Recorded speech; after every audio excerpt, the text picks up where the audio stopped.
असांजो जॾहिं खून खुशबू थींदो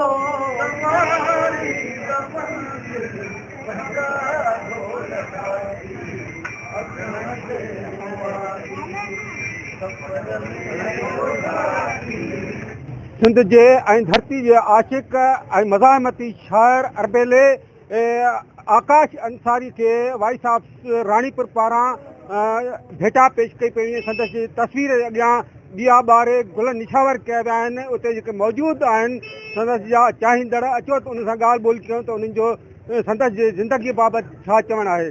नई दीप दिल मां अव्हां जो उजामियो न सूरन जी शिदत सां शोलो बणियासीं त सिगरेट जो को फुलो थी छणियासीं दुखियासीं ॿरियासीं अधूरा अधूरा असां बसि रहियासीं अधूरा अधूरा। अॼु साईं आकाश अंसारी अहिड़े मोड़ ते असां खां पिछड़ी वियो आहे जंहिं वक़्तु सिंधी क़ौम जी जदोजहद जो रुख केनालनि तरफ़ हुयो ऐं क़ौमुनि जा जॾहिं रुख मोड़िया वेंदा आहिनि त उन्हनि जे पोयां वॾा के मक़सद हूंदा आहिनि। हादसाती तौर ॼाणायल वाक़े खे पेश करणु ऐं हेॾे अज़ीम माण्हू ॾाहे अदीब शाइर खे ईअं लय मेट कयो वञे इहा संदसि सां नाइंसाफ़ी हूंदी ऐं संदसि खून सां इंसाफ़ थियणु खपे। आकाश अंसारी न रुगो बदीन जी सुञाणप पर सॼी सिंध जी सूंहं हुयो।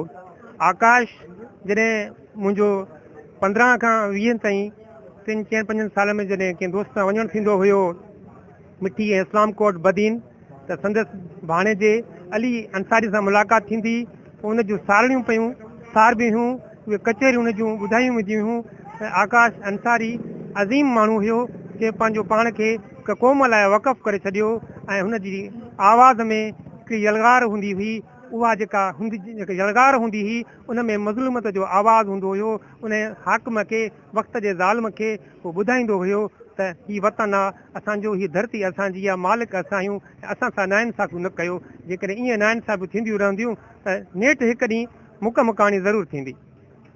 वाई साहब राणीपुर पारां हिते खीरा बाज़ार चौक राणीपुर में गॾु थिया आहियूं ऐं पंहिंजे क़ौमी मज़ामती शाइर साईं डॉक्टर आकाश अंसारीअ खे भेटा पेश करण लाइ ऐं उनजे तस्वीर ॾाढो गुल निछावर करे ॾिया ॿारे उनखे अक़ीदत सां जेके आहे उहो भेटा पेश कई आहे। हुनखे पंहिंजे शाइरीअ ज़रिए ॻाए ऐं गूंजारे उनखे भेटा पेश कई आहे। असां ॾुखायल आहियूं, असीं सिंधी एॾी ग़ुलामीअ में वठिजी विया आहियूं जो न असीं हाणे मातम था करे सघूं पंहिंजे लाइ न रोई था सघूं।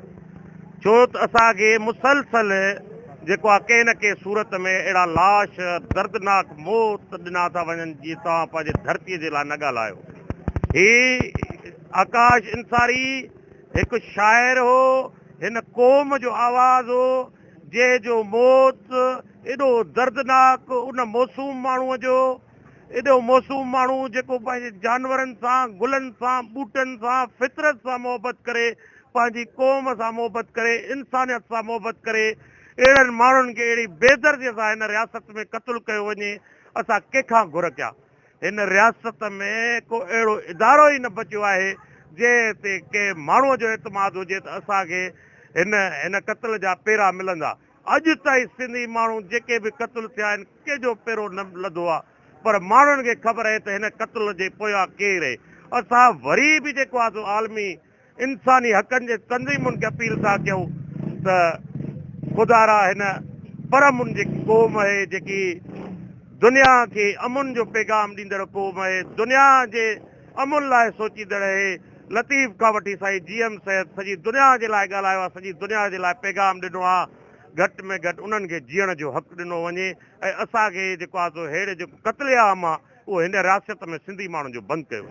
शऊर जो क़त्ल जेको आहे, आकाश जो क़त्ल सिंध जे शऊर जो क़त्ल आहे ऐं रोज़ बरोज़ सिंध जे शऊर जा क़त्ल नवां वाक़िया न आहिनि सिंध में। इहे हलंदा था अचनि पिया केतिरनि ई सदियुनि खां वरियनि खां, पर जेको हे सिंध जो शऊर जो क़त्ल आहे इहो कुझु मथां क़त्ल आहे।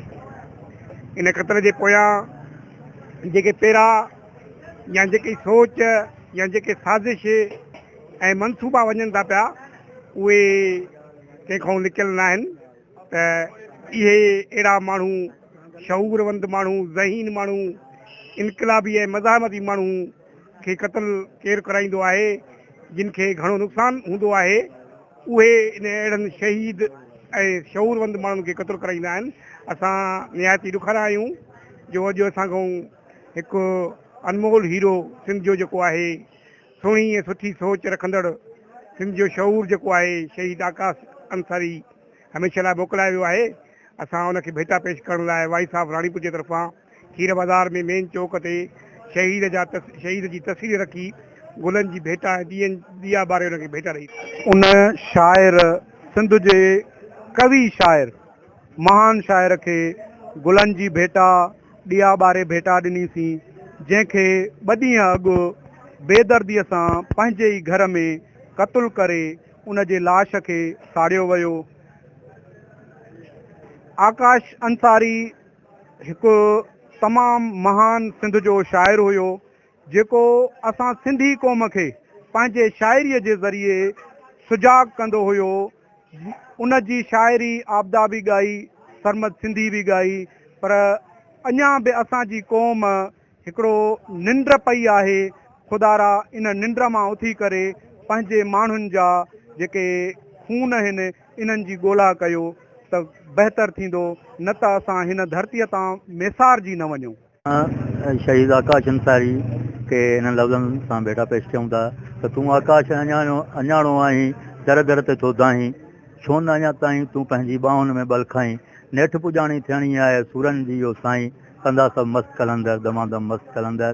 असां आला इदारनि खां इहो मुतालबो था कयूं त असां जज़्बनि जो शाइर, इंसानियत जो पैरोकार ऐं पंहिंजे हक़नि जी ॻाल्हि कंदड़ शाइर, उन जो खून रायगान न थियणु खपे ऐं उन जी जांच कराई वञे ऐं कातिलनि खे कैफ़रे किरदार ताईं पुॼायो वञे। महिरबानी।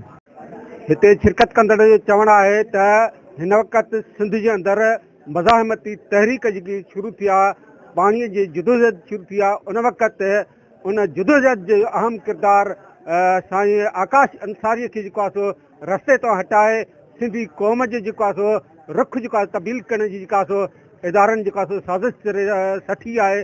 असीं हिननि चयो त असीं उन सॼी जेको आहे सो साज़िश जी जेका सो इंक्वायरी जेका आला इदारनि खां न पर इंसानी हक़नि जी जेका आलमी तंज़ीम खां घुर था कयूं त कराए जेका सो हिन खून सां जेका आकाश अंसारी खून सां इंसाफ़ कयो वञे।